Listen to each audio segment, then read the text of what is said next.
Some of the people that were going to the FEMA fusion centers were not to be heard or seen from again. Rescue response for Hurricane Harvey, because somebody encouraged me today to tell my story, and this is a very small piece of the story from what I witnessed on the ground. And I know that a lot of people know that I was there, involved in some of the search and rescue and some other things that were going on. And make sure I'm not covering up my microphone.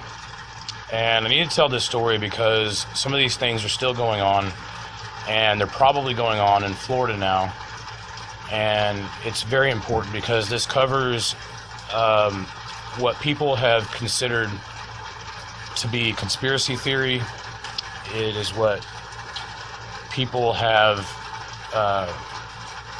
not been told in the media, and it's the kind of thing that the government and the media covers up so that people don't have an understanding of what's going on. Landed back in Texas on Sunday night and immediately got to work because the hurricane stopped on the coast and then just continued to spin, and was continuing to spin northward along the entire coast when I arrived back in Texas. And so within 24 hours of getting home, I got sleep. I obtained a boat, a truck, gas money, funding, and within 24 hours I was on the road heading from Dallas to Houston. And when I arrived in Houston, I was contacted by one of my militia brothers out of Texas, and where some of the guys were set up. I got to Houston about midnight that first night, and when I rolled through, the militia had taken over a liquor warehouse that was in basically like a strip mall. And the back of the strip mall had a fence on the back side of it, which gave them operational security because they had boundaries and borders. They took over the whole alleyway and had guys on the roof and were able to secure their position and where they were at. And I quickly found a place that we were able to bed down, have a safe place. And the first thing that I noticed there, that it was like the purge. All I could hear that night was car alarms going off and glass breaking and gunshots. Luckily, I was able to bed down and get things ready and unpack my guns and ammunition, and I got zero sleep that first night. We made our way down to Katy, Texas, and when we got there, we were stopped because they had finally blocked the roads down, and we were just off of I-10 where they had FEMA, National Guard, DEA, FBI, Secret Service. They had emergency management from Oklahoma, Texas, Louisiana, and others there. And it was a big clusterfuck of everybody sticking their thumbs up each other's asses because they were just running around like chop, chop, chop, chop, chop, chop, chop, not doing anything but stroking each other, because that was happening down there. I think it's still happening down there. Some of the homeless people were freaked out.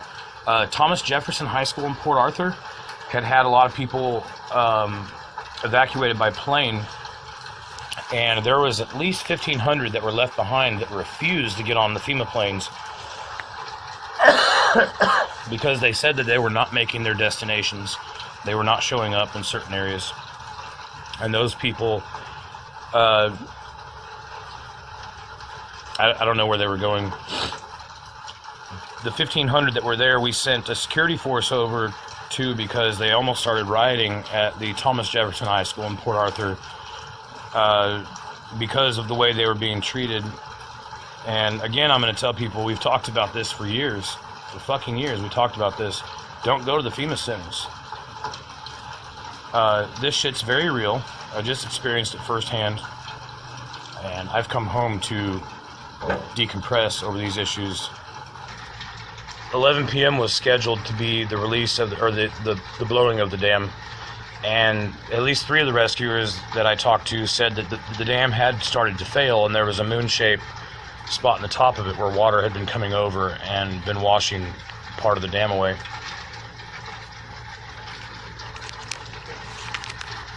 So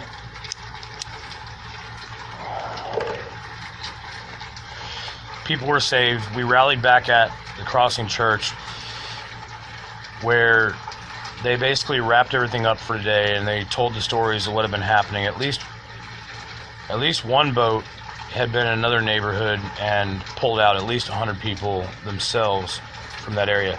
And let me tell you something. These stories that you're seeing on CNN and Fox News and stuff about government officials going out on boats and pulling people in and rescuing them were designed as propaganda to let you know that the government was taking care of you, when in all actuality they were not doing evacuations. They were locking down the highways, they were locking down these neighborhoods, and they were going to flood these people in their homes. But if you hear part of the background story of what was actually going on down there, then it brings credence to those who put out some of these theories because they have read the FEMA papers, or they have read the government documents into these things. Now, and what has brought this up today for me to finally discuss this openly is the fact that FEMA is trying to put their prison ships out at Port Arthur, Texas, to give a place for people to live because their homes have been destroyed or whatever. I later found out that even though we were stopped at this FEMA resource center and this government makeshift resource center at the mall, and let me tell you, and you'll get part of this out of my story, that they do use malls, they do use Walmarts, they do use these other places to set up FEMA and to create FEMA centers in these natural disasters. I saw it firsthand. Some of the people that were going to the FEMA fusion centers were not to be heard or seen from again. I got the rundown from the militia that night about other things that were going on, and I couldn't talk about it at the time because of operational security. But now I'm in the Ozark Mountains. I'm back in Missouri for a minute, and I'm in a little better place to actually be able to tell this story. I do have some pictures and some videos to verify some of the things that I'm talking about, or the fact that I was even there. For the most part, I didn't get to videotape a lot of the things that I wanted to because of security at the time, and because of on Facebook and social media, I was talking about supplies and helping out people, but the very reality of the fact was I was using those boats and I was using those people and those supplies to make sure that armed militia were going in. And I believe wholeheartedly that we stopped a gun confiscation, and we stopped them from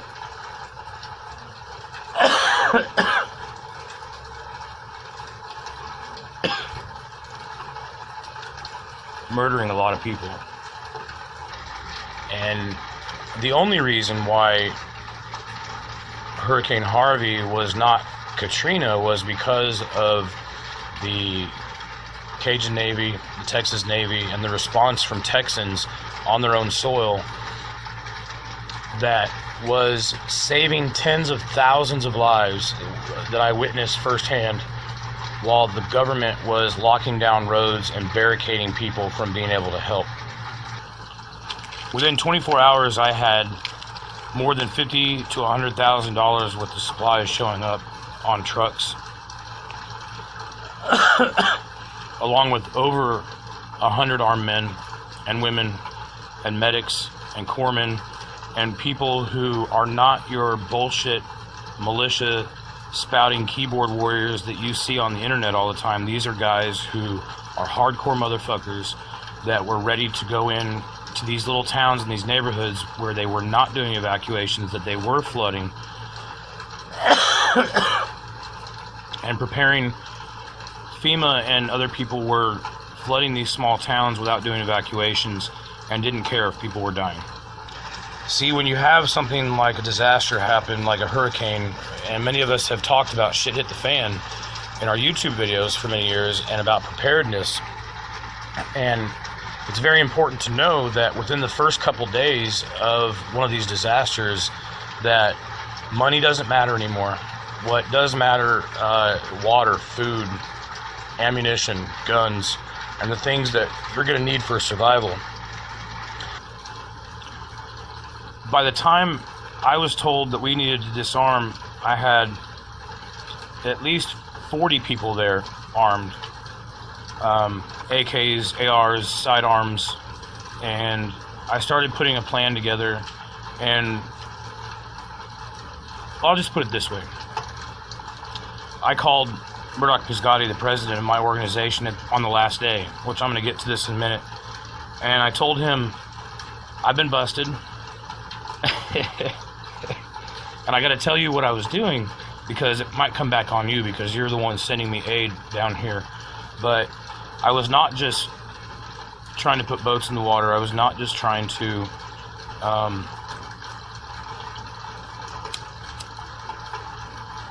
bring supplies and aid in from other parts of Texas and across the country. What I was doing is I was using the old tactic that we see the government using, and saying that we were doing humanitarian aid runs. But on those humanitarian aid runs of ships full of food and medical supplies, I was putting at least 4 to 5 armed men or women, team members, in boats to get them over into the Golden and Vidor areas and the Port Arthur areas, so that we had armed militia in those areas to protect Texans and also help pull them out. The private contractors came in, tried to disarm us, tried to take over our supplies, and I wasn't having any of it. The guy that was working with me hand in hand started carrying around an ice pick because the contractor had threatened his life, and he was ready to stab this guy in his neck because he straight up threatened our lives. I had my 357 on my hip the whole time that I was there, and this contractor was talking to us about open carrying and scaring people, but the real reality is they were trying to control the situation and take over, for whatever reason, supplies, and to get those armed men out of there. And he tried to take my 357 off my hip, in which case my retention skills that I've done, whether the open carry movement or my training in other areas I'm not going to talk about, I put my elbow directly on my gun as soon as he tried to grab it, smacked his arm away, and had to inform him I was going to shoot him in his head if he tried to touch my gun again, because they were trying to take over and threaten our operation of protecting Texans so that they could get away with whatever they were getting away with, hiding bodies, covering up things that were going on. Some of the neighborhoods that those guys were going into were the richest neighborhoods and were involved in, I believe, government looting or private contractor looting. So we slept in the back corner of the pastor's office that night, and the next morning we had already had everything set up, and we got up and we sent everybody out in 8 to 10 different directions where they couldn't be followed, and they went to their prospective places, to these small towns in these areas, and we got the supplies there. We got the armed militia into these areas to protect Texans, and they continued that as I left town and went back to Dallas. My mission at that point in time, after 5 days, was basically over, and I left and got out of the area. The first night that I was there, we had at least one team that was not part of the militia. They were there, I think, as adjutants, and I personally heard them talking about hunting people. And there were people down there that were hunting people. They were not hunting deer, they were not hunting boar, they were not hunting pigs, they were hunting people. I think some of them believed that they were hunting looters, But as I said earlier, after a day or two of being in shit at the fan in a situation where there's no water, no food, your most moralistic person might go into your neighbor's house and try and find food and water for survival. So at this point in time, you have people who aren't necessarily looters, but people who are just trying to survive. And if they looked like looters, they were being shot. They were hunting people. By that night, I had 100 to 150 very tacked out armed teams ready to protect Texans.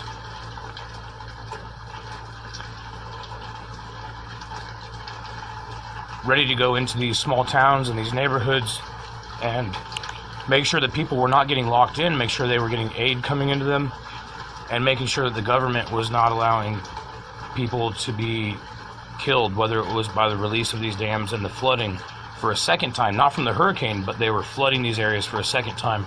And my security guy informed me that what they were doing was basically flushing the toilet on Port Arthur, and the bodies that they had seen from the hurricane, whether they were full of bullet holes or whether they were just flood victims, were not there during the second flooding. They had not been collected, they were being washed out to sea. Those bodies are not being recorded in the body counts that are happening down there. And now that FEMA and National Guard took over and suspended all rescue operations, people are they're bringing in prison ships. And I'm going to tell you right now, do not get on their fucking prison ships, because you might not come back. They're allowing the sharks and the fish to eat the bodies that go out to sea, just like they did in Hurricane Katrina. And with millions of people being displaced from their homes and their neighborhoods, you might go missing forever, and they think that you just bugged out and went somewhere else in the country and can't find you. But a lot of these people are going out to sea and never coming back. I was told by the militia guys that they had worked with federal agents at the ATF to secure many of the gun stores in the area, because they were very worried about how many gun stores Houston has, and they wanted to make sure that the gangs weren't breaking in and taking these guns out and being able to use them. And we met up with the Cajun and Texas Navy guys. When I got to the Woodlands, I think it was called the Crossing Church in the Woodlands is where they were set up. I could tell they had a very well put together rescue mission going on with lots of computers and maps and other things, and they were dispatching people to many different locations in different areas. The guys that were running this were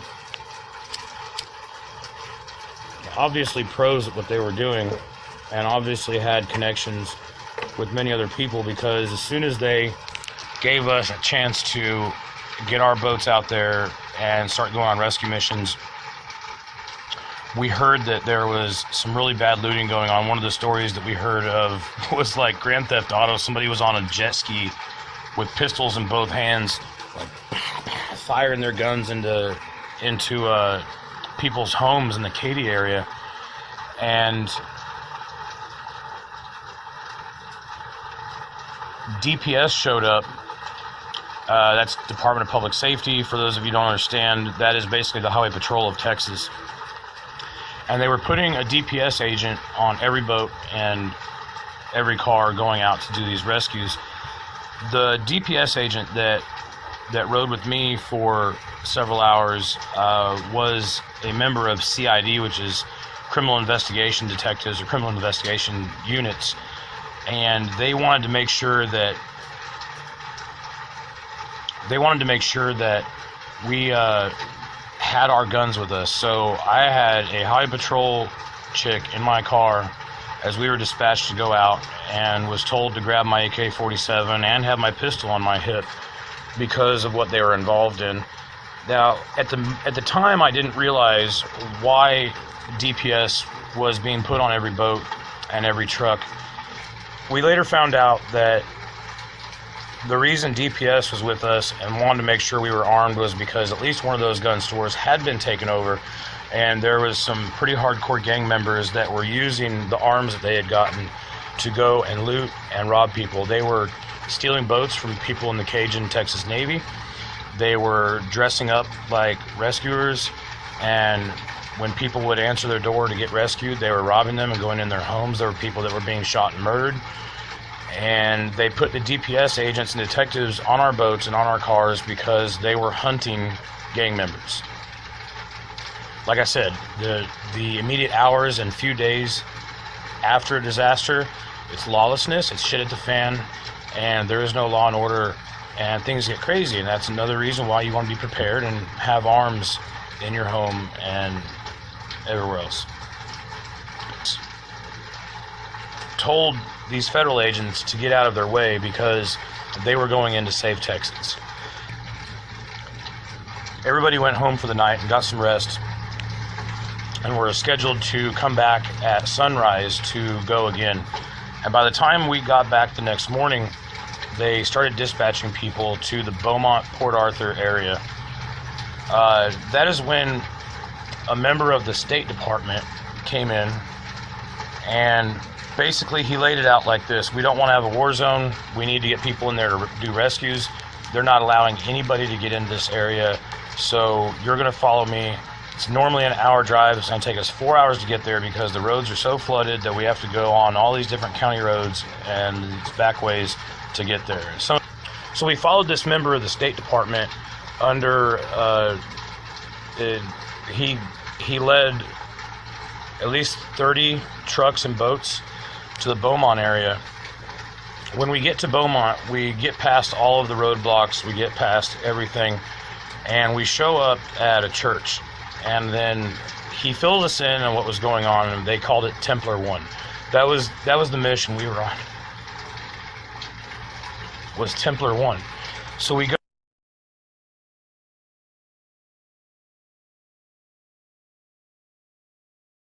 go from there, and the pastor prays over us, and we go out from that spot. And we head over to the local Walmart and Academy store where they were setting up the FEMA Fusion Center and makeshift hospital, and they had a helipad there to be able to do rescues and stuff. So they were using the Walmart stores, and they were using the parking lots there and stuff. There were already lines lining up at the Walmart stores that were at least 2 miles long, and people were being rationed 1 case of water, 1 loaf of bread. It was very socialistically done. This is how FEMA works things. They don't always give people what they need. They just give them little pieces here and there. And it's done in a systematically government-controlled socialistic way. And basically there was bread lines forming, and that's exactly what was happening there at that FEMA center. We rallied there and met up with some other first responders, where we finally took another convoy down into the downtown Beaumont area on a very crazy ride, where we had people on the highway trying to break up our convoy and trying to wreck into our cars, and we're pulling boats. Like, this is not the best thing for us to be involved in, with people trying to run us off the road while we're in a convoy. But there was obviously people that were trying to break up the convoy. I was able to keep it close to the head of the line of the civilians that were involved in this operation and bringing boats in because they didn't have the resources to do what they needed to do. It was such a wide destruction area. We get into downtown Beaumont, and we station in this big parking lot in the middle of downtown, and this is where the State Department official rallied us all together, and he said, "I'm not here. I was never here. I never got you guys in here. But now you're on your own, and here's the scenario. They're getting ready to release the dam here, and within the next hour, you're going to be under 4 foot of water. Find high ground, you're on your own." They left us there to die. They left us there to drown. They didn't give any more information than that. And a bunch of the people in our crews, including police and veterans, are the ones that lost their minds because they didn't have direction and they didn't have anybody give them confirmation on what they were supposed to do, and so they started freaking out. So we started setting up shop. Half the veterans and police freaked out and decided they wanted to go to the local Holiday Inn so they'd have beds and showers and stuff. And the other half of us stayed at the church and started putting together basically our own fusion center. And this fusion center that we put together in 48 hours, we put together a small medic hospital. We had nurses, militia, and other people there. And we were not taking in refugees. This was only for search and rescue. And I immediately started using my resources with Don't Comply and the Open Carry movement and militia and other people that I know across the board to start bringing in supplies. What I was not telling people on social media was the fact that we were also warned by these guys that they were getting ready to do gun confiscations on the Texas coast in Beaumont and Port Arthur. They had already been having lots of looting and lots of they were having gunfights. There were people being murdered. Our guys started bringing in reports of lots of bodies being in the water. And the body count that's being talked about in Texas is not in the 60s. It's probably more like in the thousands. Because they didn't recover any of these bodies before they released the water from the dam. So what happened was when they released the water from the dam, those bodies were being washed out to sea.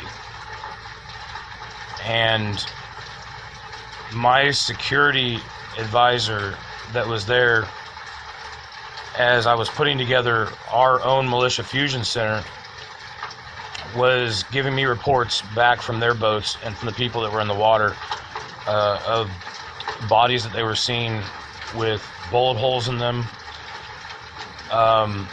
They would simply tag these bodies around their ankle or around their wrist and leave them in the water, because when you're in search and rescue, it's a biohazard to bring a dead body onto your boat, and you basically GPS mark where they're at, and later on they can be recovered after the flooding, because we were there to pull out live bodies out of the water and out of these neighborhoods.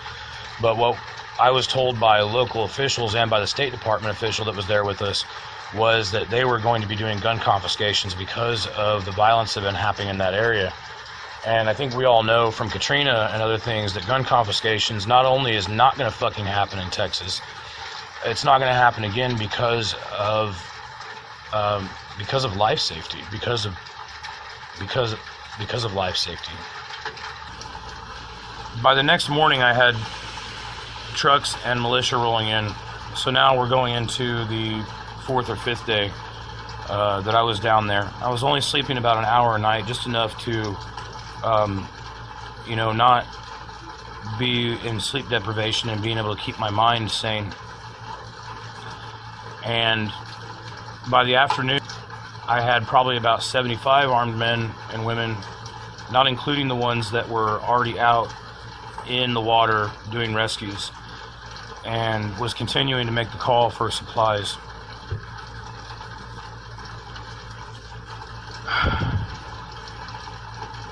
So we had about $50,000 to $100,000 worth of supplies show up in the form of medical supplies, food, water, and all these different things. 100 to 150 very tacked out, very capable armed militiamen. And these, like I said, these are not the people that you see bullshitting on the internet. These are actual 3%ers that showed up and were about it and ready to go. About 3 o'clock in the morning on the last night that I was there, private contractors showed up, and they were very angry about some of the things that were going on. They demanded that I hand over those supplies, and I dispersed my men and women that were there for the safety of Texans. And I refused. And I told him very strictly to his face that you're not going to tell me to disarm. I've been a part of the open carry movement. I was PR director of a very large organization, and if he was going to threaten me in that manner, I would make a very quick phone call and make sure that 1,000 armed people showed up and were ready to continue the job that we were doing. So I started making a call out for supplies.